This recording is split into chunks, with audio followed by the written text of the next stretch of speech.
it's the reason that I love reading them and writing them about them, is that they're much more, they give you a much more complete sense of life. Yes, and these men, particularly men like Henry Adams, or even more so John Quincy Adams, were so self-aware in terms of their importance that they knew that their letters would be preserved and published. Yep. And so they wrote them that way. They wrote them so that people could be reading them hundreds of years later.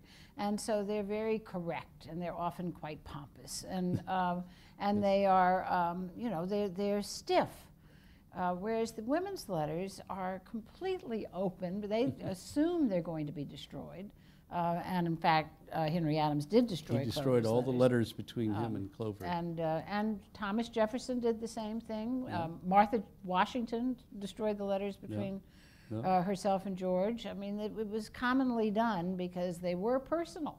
And tell about the recipes. The recipes of Clover's always sending. She's always sending her father recipes. Yes, yes. But it also describes how people are dressing and what people are.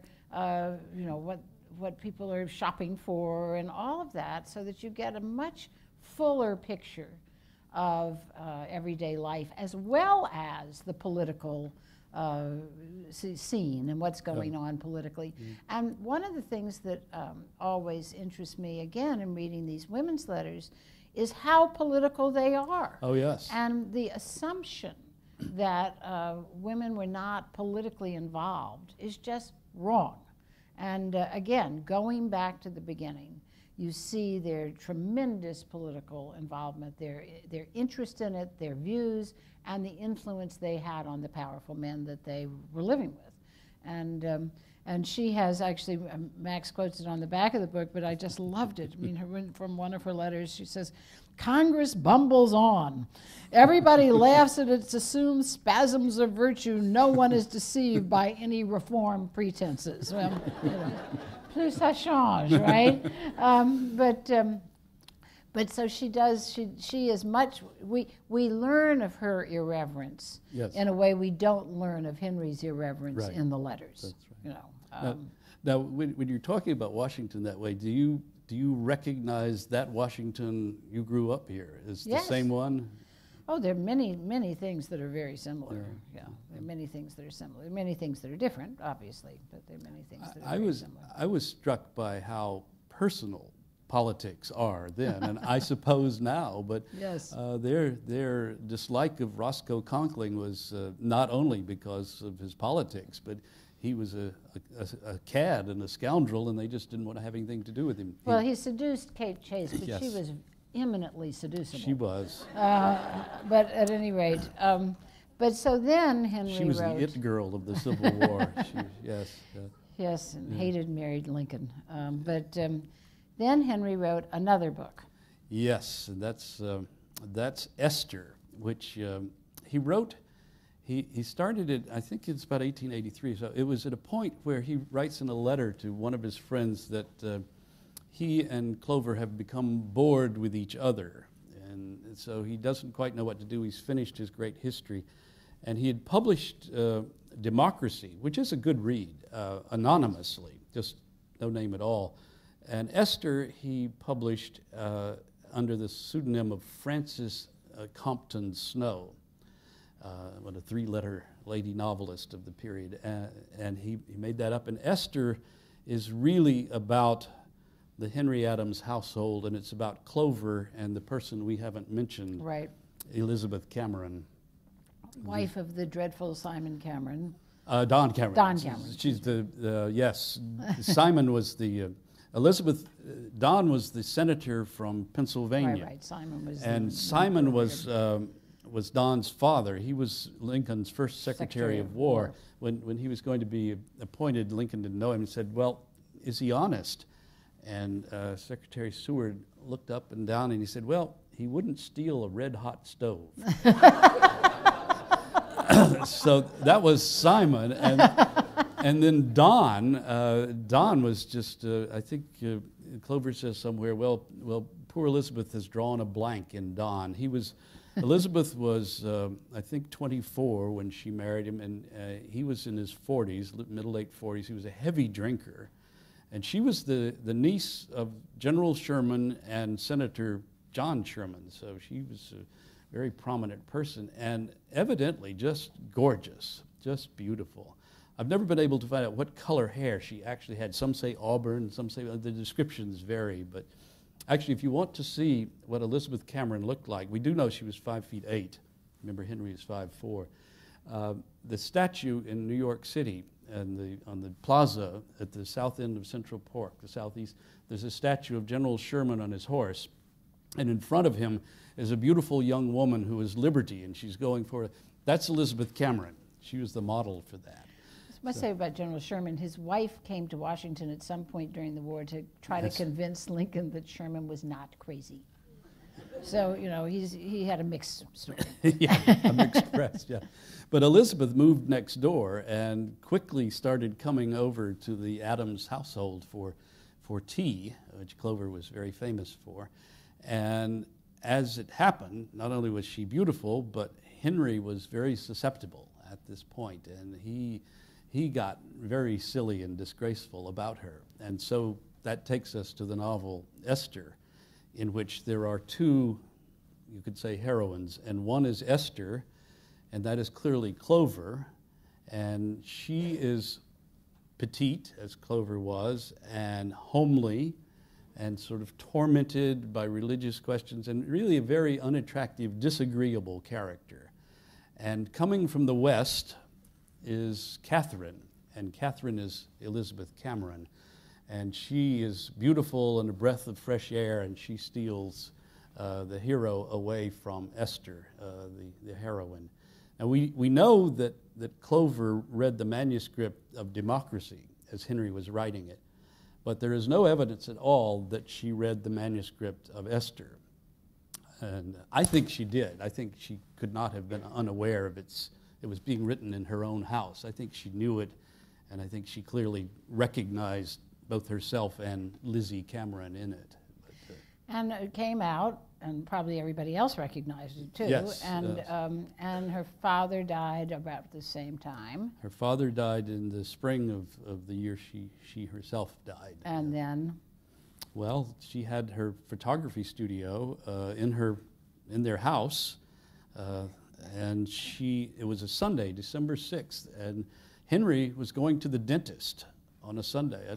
I thought that was very odd, but 3 or 4 other times in the letters he goes to his dentist on Sunday. So some things do change. But Henry goes off to his dentist, and when he comes home, he finds that Clover has swallowed the cyanide from her developing room and is lying dead or dying on the floor of their house. And so Henry goes into total shock and seclusion after that. After he killed her. After, that's my view. And I think Cokie, you inclined toward that. There are parts of the letters that are on the microfilm that Ward Thoron, I can't say censored, but he edited out. Clover was not always witty. Most of the time she was. I mean, most of the time you're turning the letters and she sees, well, Nellie Grant has taken to frescoing her face so much she looks like a ceiling by Michelangelo. Most of the time Clover's like that, but she had her dark periods, her down periods, and it may not be wrong to say that suicide ran in the family, because her sister Ellen committed suicide a year later. So, but surely, at least to me, as looking at it as a novelist as much as anything else, Henry's portrait of her in the novel and Lizzie Cameron's contrast was what pushed her over. That seemed to me clear and tragic. So we'd like to hear what you all would like to know and take some questions. If we could maybe dim the lights on us a little bit and bring up some house lights so we can see you. And I think there are microphones on each staircase. I don't think this microphone is on. Well, it will be in a minute. They're very good about it. I sort of surprised everybody by doing that. Thank you very much on the lights. You're very attractive people. There you are. I was wondering what the motive was for his having the statue done by St. Gaudens that seemed like an act of love. Was it or not? This is the statue in the In cemetery. Rock Creek Cemetery, yeah. Yes, it seemed like an act of love. You know, I think it does seem that way, but it also, everything with Henry is always two-edged.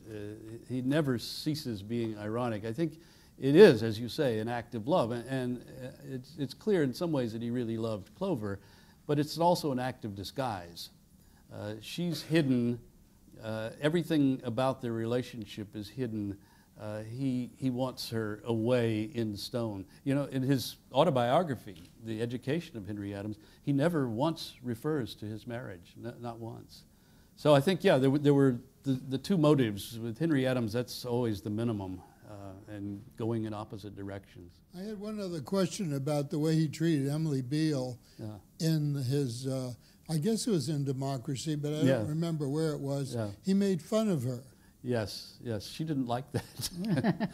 But she was a very fun-loving girl, and she at one point some senator asks her if her father can use his influence to find an open place for him in the government, and she says, "Why, the penitentiary has been yawning for you for years."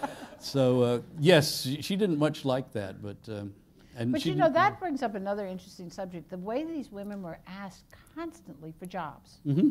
They are endlessly expected to use their own influence for patronage jobs all the time. Which they had. I mean, part of the letters, the Secretary of the Interior brings a congressional report to Clover first to see what she thinks of it before he brings it to the Congress. Yeah, so they really did have it. Married John Rolls McLean and was the mother-in-law of Emily of Walsh McLean.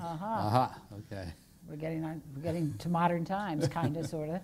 Okay, sir. Do you think, or do you know when she began her interest in photography, and if it was in Paris, where photography was really getting started, or was it back here in the U.S.? It was back here. Was it? It was back here. There were photographic studios all around, but she became interested here in Washington. There were studios all over the place, like Alexander Gardner's and Brady's and so on. It was a very Washington thing. You could buy in the Willard Hotel. They had photographs of famous people for sale in the lobby. So I think it was just around her, and she had an aesthetic side to her.